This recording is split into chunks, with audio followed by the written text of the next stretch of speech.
AC circuit containing only capacitor, सिर्फ और सिर्फ अगर कैपेसिटर कनेक्ट किया कर दिया जाए, ठीक है, अभी इंडिविजुअल पढ़ रहे हैं, रजिस्टर कनेक्ट कर दिया गया हो, कैपेसिटर कनेक्ट कर दिया गया हो और इंडक्टर कॉइल कनेक्ट कर दिया होगा, तब क्या होगा।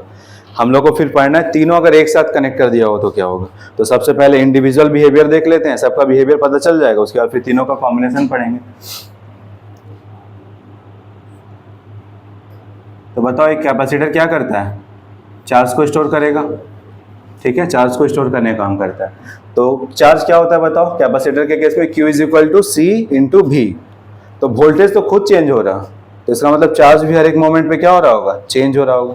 एसी का सप्लाई कैसा होता है, पहले उधर जाएगा, तो इसका मतलब ये प्लेट पॉजिटिव और ये नेगेटिव, फिर उधर से भी तो फ्लो करके इधर आता है, तो ये पॉजिटिव हो जाएगा फिर ये नेगेटिव होगा। तो बताओ चार्ज क्या होगा, instantaneous charge.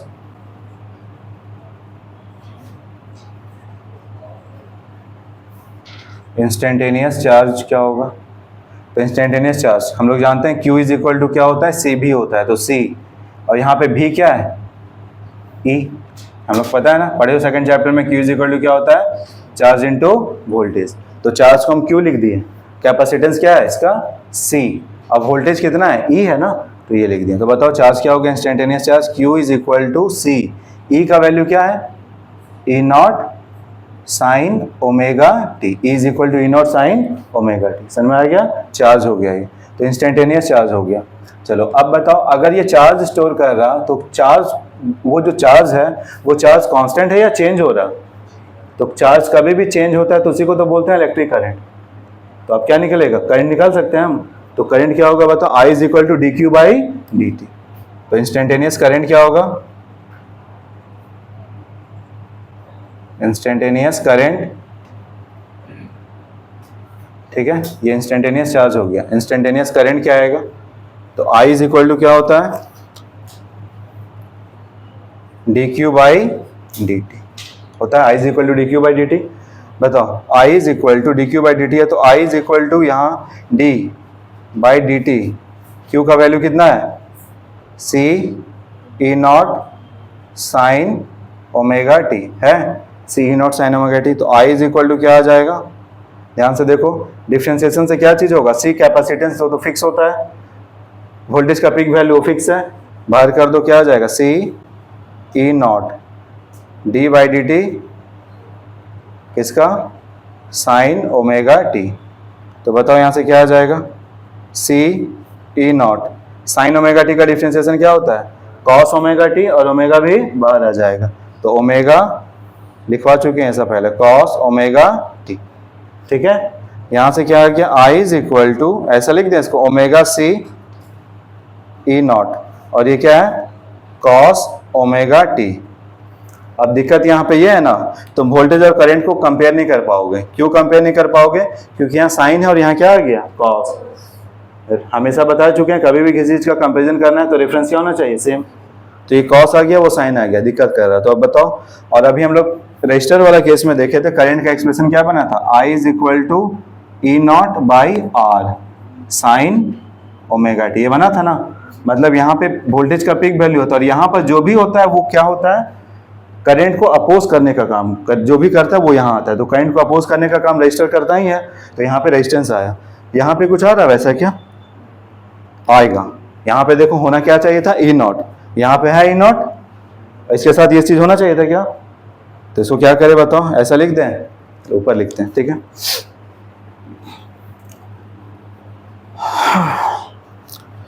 I is equal to, ऐसा लिख दें, I इज इक्वल टू क्या है ये, ओमेगा सी ई नॉट, क्या हो जाएगा बताओ, ई नॉट, ऐसा लिख दे 1 by omega C,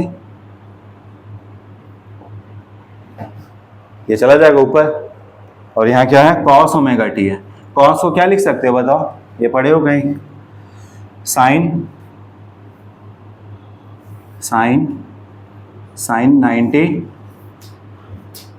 pi by 2 plus theta क्या होता है, कॉस थीटा होता है ना। तो कॉस थीटा आया है तो इसको साइन में बदल सकते हैं ना, क्या लिख सकते हैं, साइन 90 प्लस थीटा। तो यहाँ से क्या हो जाएगा, कॉस ना लिख के इसको लिख दें साइन 90 प्लस थीटा लिखो, चाहे थीटा प्लस 90 लिखो। तो थीटा क्या है, omega T plus pi by 2 बोल सकते हैं इसको। ये चीज़ है, देखो यहाँ पे साइन π/2 प्लस ओमेगा टी, तो इसको क्या लिखेंगे, कॉस ओमेगा टी लिखेंगे। तो कॉस ओमेगा टी की जगह हम ये लिख सकते हैं ना, तो इसको लिख देंगे साइन ओमेगा टी प्लस π/2। यहाँ पे देखो I is equal to E naught, इसको बोलते हैं 1/ओमेगा c को शॉर्ट में लिखते हैं एक्स सी, और ये क्या हो गया साइन ओमेगा टी प्लस π/2, समझ गए, साइन ओमेगा टी प्लस π/2। तो यहां से क्या आ जाएगा, I इज इक्वल टू, अभी देखो तो रजिस्टर के केस के जैसा दिख रहा है, ई नॉट डिवाइडेड बाई अपोजिशन जो हो रहा था रेजिस्टेंस की वजह से वो लिखे थे, यहाँ पे E not divided by capacitor. Capacitor भी क्या करता है, एसी को कुछ अपोज करता है, तो वो जो अपोजिशन होता है उसको हम लोग लिखते हैं एक्सी से। तो वोल्टेज का peak value divided by opposition is equal to क्या होगा, I not sine omega T plus π/2। तो ये हो गया क्या, करंट का इंस्टेंटेनियस वैल्यू। और याद रखो एक्सी को हम लोग बोलते हैं कैपेसिटिव रिएक्टेंस, कैपेसिटिव रिएक्टेंस, जहां एक्सी का जो वैल्यू होता है ये क्या होता है 1/ओमेगा c, है ना। एक्सी का वैल्यू क्या है, देखो एक्सी की जगह क्या लिखा हुआ है 1/ओमेगा c को है ना, एक्सी लिखे हैं, तो एक्सी को हम लोग क्या बोलते हैं 1/ओमेगा c। कैपेसिटिव रिएक्टेंस का मतलब होता है कैपेसिटर कितना एसी को अपोज कर रहा है, जैसे रजिस्टर तो करता ही है, कैपेसिटर कितना अपोज कर रहा है। तो वैल्यू याद रखो, करंट का क्या होता है, I is equal to I not sine omega T plus π/2। Resistor में क्या है, I is equal to I not sine omega T आया था सिर्फ, आई नॉट का वैल्यू वहां क्या था ई नॉट बाय आर, यहाँ पे आई नॉट का वैल्यू क्या है, आई नॉट का वैल्यू यहाँ पे क्या है ई नॉट बाई एक्सी, समझ में आया। आई नॉट का वैल्यू क्या है ई नॉट बाई एक्सी, और एक्सी को क्या बोलते हैं कैपेसिटिव रिएक्टेंस, और एक्सी का वैल्यू क्या होता है 1/ओमेगा c। तो ये हो गया इसके बारे में, चलो ये हो गया। उसके बाद फिर हम लोग जानते हैं फेजर डायग्राम कैसे बनेगा।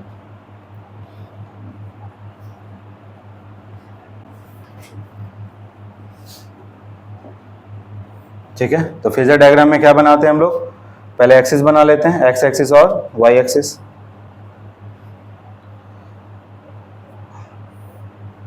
ठीक है, चलो सबसे पहले बताओ वोल्टेज का फेजर बनाते हैं। तो वोल्टेज क्या है, E is equal to E not sine omega T. तो किसी मोमेंट पे मान लेते हैं यहाँ पे है वोल्टेज ई नॉट, ठीक है, और ये एंगल क्या है थीटा जो है ओमेगा इंटू टी, समझ गए। फिर बताओ करंट, बताओ तो करंट क्या है, I is equal to I not sine omega T है कि इसमें कुछ एंगल का डिफरेंस आ गया, वोल्टेज के कंपेरिजन में डिफरेंस आ गया, ओमेगा टी प्लस π/2 या माइनस π/2, प्लस π/2। प्लस π/2 का क्या मतलब है, आगे चल रहा, तो करंट क्या होगा, अगर वोल्टेज यहाँ है तो करंट क्या होगा, इससे 90 डिग्री आगे चलेगा। तो इससे 90 डिग्री आगे का क्या मतलब है, इससे 90 डिग्री आगे का मतलब L बना लो यहाँ तक। और करंट का जो भी वैल्यू होगा वो देखो तो वोल्टेज का पीक वैल्यू में कुछ चीज़ से डिवीजन हो रहा है ना, तो करंट का पीक वैल्यू का वैल्यू क्या होगा, कम होगा। तो यहाँ पे बना ले रहे हैं करंट का पीक वैल्यू, उसका लेंथ से ये कम, ठीक है। और इनके बीच का एंगल कितना 90 डिग्री, इसका वैल्यू को क्या बोलेंगे हम लोग आई नॉट, समझ गए, बनाओ इसको। और ये जब बनाएंगे यहाँ पे तो यहाँ वैल्यू क्या होगा, अगर ये चीज रोटेट होगा ऐसे तो ये वैल्यू भी चेंज होता रहेगा ना, और ये वैल्यू हो गया, तो इसको क्या बोलेंगे, ये जो हो गया सो आई नॉट है, ये रेडियस को ई नॉट बोल रहे हैं और इस रेडियस को आई नॉट बोल रहे हैं जैसे ये, लेकिन ये जब घूमेगा तो इसका लेंथ तो चेंज होगा ना, तो उसको हम लोग क्या बोलते हैं, इसको क्या बोलेंगे, ये जो चेंज होगा वो क्या लिखेंगे ई नॉट साइन ओमेगा टी। और ये जब घूमेगा तो ये करंट का वैल्यू क्या होगा, यहाँ से यहाँ ऐसे ऐसे ऐसे ऑसिलेट करेगा, तो उसका जो वैल्यू होगा क्या आएगा I not sine omega T plus π/2, ये जो आया, ठीक है। चलो लिखो इसको जल्दी से, ये हो गया फेजर डायग्राम।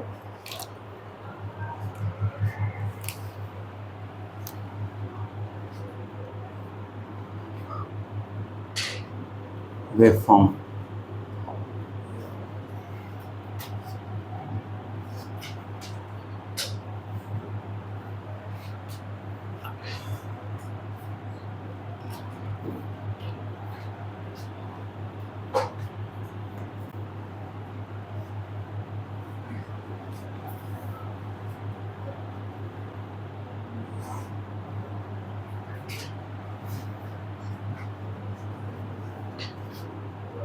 वोल्टेज और करंट का ग्राफ बनाना है, ठीक है। तो सबसे पहले वोल्टेज सिंपल है, इसको बना लेते हैं। ये हो गया वोल्टेज का ग्राफ, ठीक है। पॉइंट मार्क कर लिया करो। पॉइंट ये बताओ ये क्या होगा, जीरो। लिखना मत अभी, लिखोगे तो फिर बनाना कट जाएगा, ठीक है। जीरो, फिर यहाँ पे क्या, π/2, पाई, 3π/2 और ये 2π। समझ गया। इधर क्या होगा, तो ये जीरो है तो इधर -90 होगा इतना दूर पे। ग्राफ बनाने का पैटर्न देखो तो क्या है, जीरो से स्टार्ट हुआ, अगला 90 पे कहाँ पहुँचता है, पीक पर, फिर अगला 90 पे फिर जीरो पे, फिर अगला 90 पे नेगेटिव में पीक पर, फिर अगला 90 पे जीरो। ये रूल है, समझ में आया। अब देखो ये तो वोल्टेज का बना लिया, करंट का बताओ तो, करंट का डायग्राम क्या होगा। करंट देखो तो वोल्टेज से क्या हो रहा है, 90 डिग्री लीड कर रहा है। लीड मतलब पहले, इसमें से अगर ऐसे ही घूम रहा है तो आगे कौन पहुंचते जा रहा है, ये। पहले का क्या मतलब होता है, टाइम में पहले का क्या मतलब होता है, अगर कोई 8 बजे चलना शुरू किया तो पहले चल रहा है, इसका मतलब पहले से चल रहा है, इसका मतलब दूसरा इंसान कितने बजे चल रहा, 8 के बाद।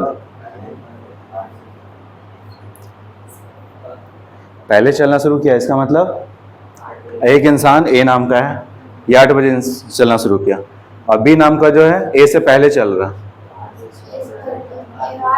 पहले ही चल रहा है, समझ में है ना। पहले मतलब टाइम में पहले।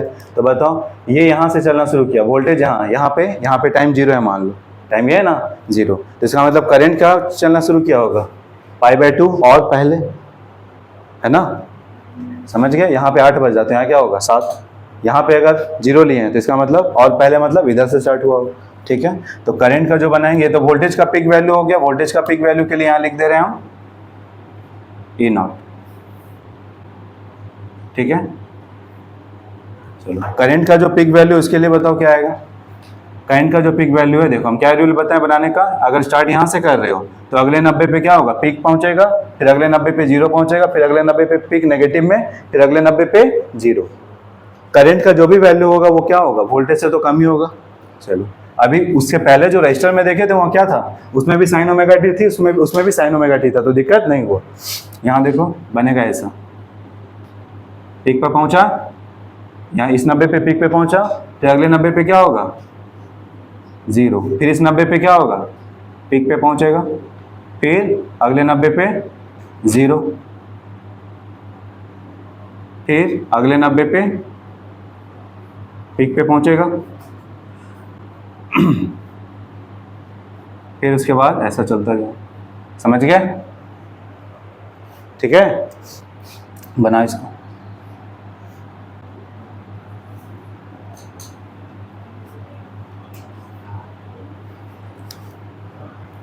इसका हो जाएगा नाम 0,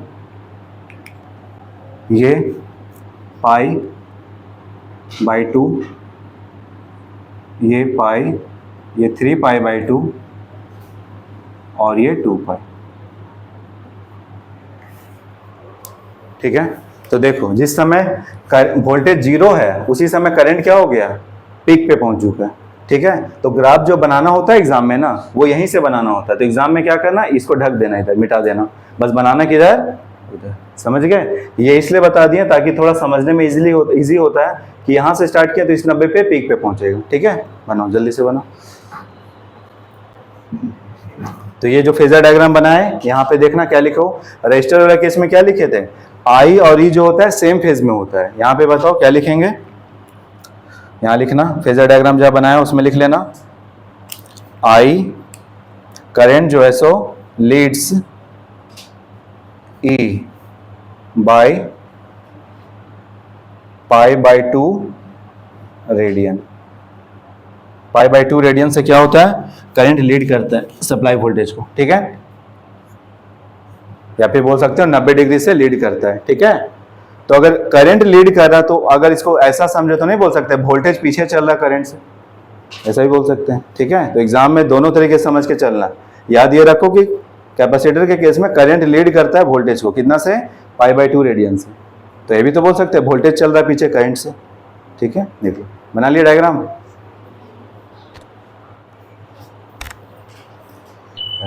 हो गया ये। उसके बाद लिखो कैपेसिटिव रिएक्टेंस।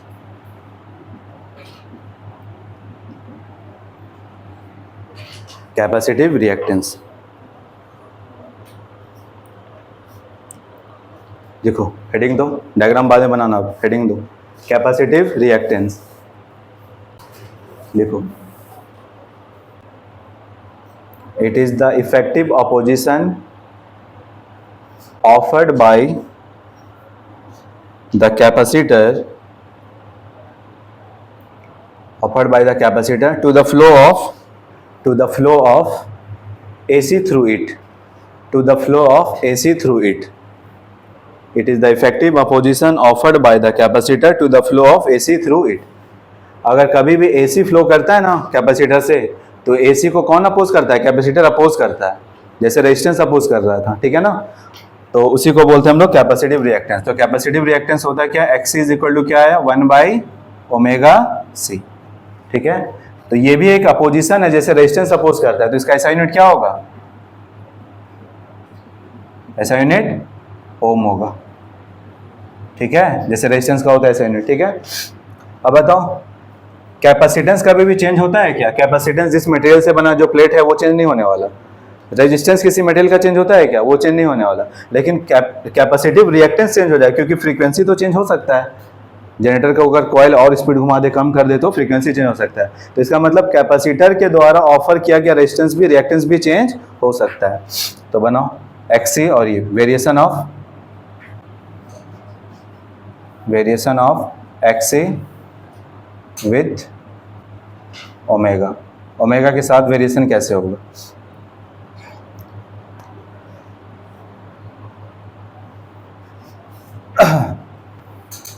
इधर है ओमेगा रेडियन पर सेकंड में, और यहाँ पे XC ओम में। बताओ इसका ग्राफ कैसे बनता है? अगर ओमेगा 0 होगा तो समथिंग बाय 0 क्या हो गया? इन्फिनिटी, तो वेरी हाई। और ओमेगा अगर बढ़ता जाएगा, तो ओमेगा अगर बढ़ता जाएगा तो ओवरऑल वैल्यू क्या होगा? घटता जाएगा। तो इसका ग्राफ कैसे बनेगा? ऐसा, ठीक है। तो जब फ्रीक्वेंसी कम होता है तो कैपेसिटर क्या करता है? बहुत ज़्यादा अपोजिशन ऑफर करता है, मतलब करंट कोई जाने ही नहीं देगा।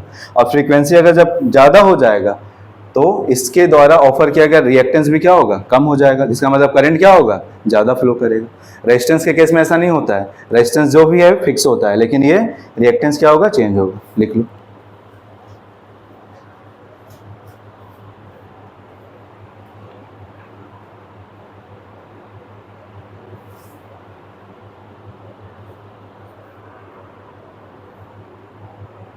थोड़ा तेज लिखो।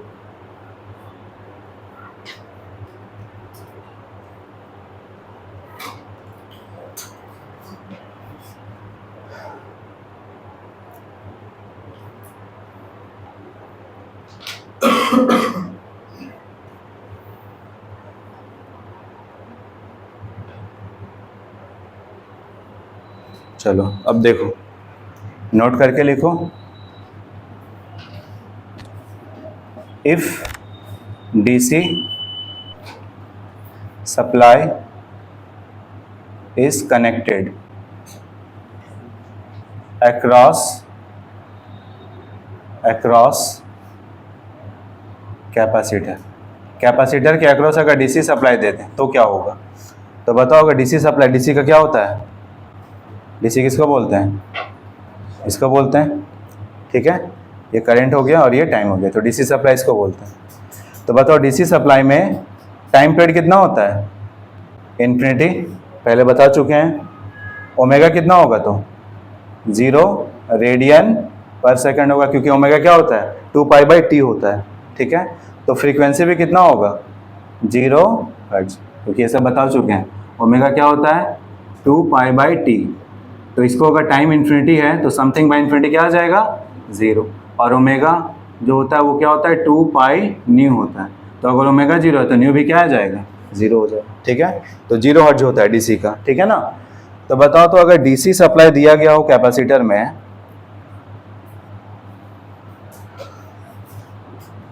DC सप्लाई दे दिया है कैपेसिटर में, ठीक है। ये DC सप्लाई दिया हो गया प्लस और माइनस। तो बताओ XC का वैल्यू क्या होता है?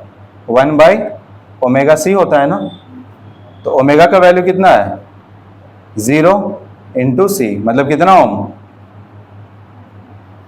बताओ ओमेगा कितना होता है डीसी में 0 होता है ना, तो 1/0 मतलब इनफाइनाइट, तो मतलब कैपेसिटर कितना रेजिस्टेंस ऑफर करेगा, कितना रिएक्टेंस ऑफर करेगा डीसी को, इनफाइनाइट, मतलब बहुत ज्यादा रिएक्टेंस ऑफर करेगा। तो क्या करंट को फ्लो होने देगा, नहीं, तो कैपेसिटर से कभी भी डीसी करंट फ्लो नहीं करता, याद रहेगा, कैपेसिटर से कभी भी डीसी फ्लो नहीं करता, क्योंकि कितना रिएक्टेंस है, वेरी हाई। लिखो जल्दी से,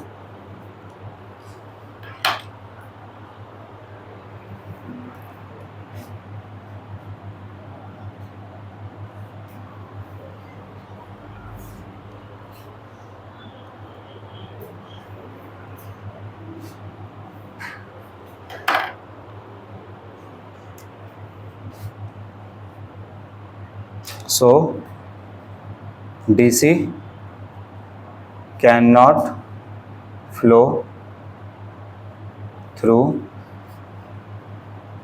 a capacitor, ठीक है, क्यों नहीं फ्लो करता, क्योंकि डीसी को बहुत ज्यादा अपोजिशन देता है, कौन, कैपेसिटर, समझ में आया, कितना ओम का, वेरी हाई, ठीक है। तो अगर बहुत ज़्यादा ओम का अपोजिशन देता है तो जब करंट नहीं फ्लो करता है तो इसको हम लोग क्या बोलेंगे, शॉर्ट सर्किट बोलेंगे कि ओपन सर्किट बोलेंगे। कब करंट नहीं फ्लो करता है, जब ओपन हो जाता है, तो मतलब ये हो करके भी क्या लगेगा, नहीं है। इसी केस में ना, अगर तार कुछ है ही नहीं, ऐसा लगेगा कि कुछ है ही नहीं, हो करके भी लग रहा है क्या, कुछ नहीं है, करंट फ्लो कर सकता है क्या इसमें, नहीं। तो अगर कुछ नहीं है, बीच में एयर है, तो उसी को ना बोलते हैं वेरी हाई रेजिस्टेंस, तो इसको क्या बोलते हैं, ओपन सर्किट। तो कैसा बिहेव करता है, ओपन सर्किट के जैसा बिहेव करता है, याद रहेगा। चलो तो आज इतना ही रखते हैं, इसको अच्छे से पढ़ के आओ, अगले क्लास में फिर देखेंगे कि एसी अगर इंडक्टर से फ्लो करवाएं तब क्या होता है, ठीक है। Thank you.